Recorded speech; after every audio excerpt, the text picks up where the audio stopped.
Switzerland की हर वादी, पहाड़ी और झील एक नई कहानी सुनाती है। इन कहानियों में सबसे धड़कती, सबसे गरजती आवाज़ रेन फॉल्स की है।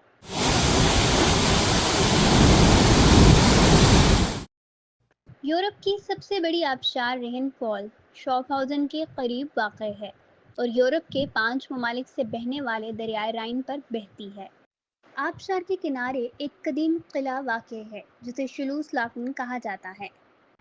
ये किला 9वीं सदी में तामीर होने वाला एक अजायब घर, रेस्टोरेंट और व्यू पॉइंट के तौर पर इस्तेमाल होता है। किले से रेन फॉल्स का नज़ारा करने वालों को यूं महसूस होता है जैसे वो कोई ख्वाब देख रहा हो। 150 मीटर चौड़ा और 23 मीटर बुलंद इस फॉल्स के मनाजिर ना सिर्फ आंखों को सुकून बख्शते हैं बल्कि रूह को भी झंझोड़ कर रख देते हैं। रेन फॉल्स की तारीख तकरीबन 15,000 साल पुरानी है। जब बर्फानी दौर के अख्ताम पर ग्लेशियर्स ने इस इलाके को तराशा, पानी ने पहाड़ों को काटा और वक्त ने इसे एक अजीम आबशार में ढाला।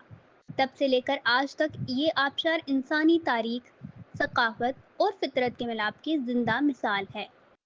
सयाहों के लिए यहाँ बहुत कुछ है। बोट राइडर्स जो आपको आबशार के बीच ले जाती हैं। यूरोप की सबसे बड़ी रेन फॉल में पानी की गहराई तो बहुत कम है, लेकिन मछलियों की तादाद इस कदर ज़्यादा कि आपको ये मछलियाँ झील के बाहर से भी नज़र आती हैं। और आखिर में सबसे दिलचस्प बात यह है कि अगर आप रेन फॉल की तरफ सफ़र करते हैं तो आपका ज़्यादातर सफ़र दरिया के किनारे ही होता है, यानी कि गो विद द फ्लो।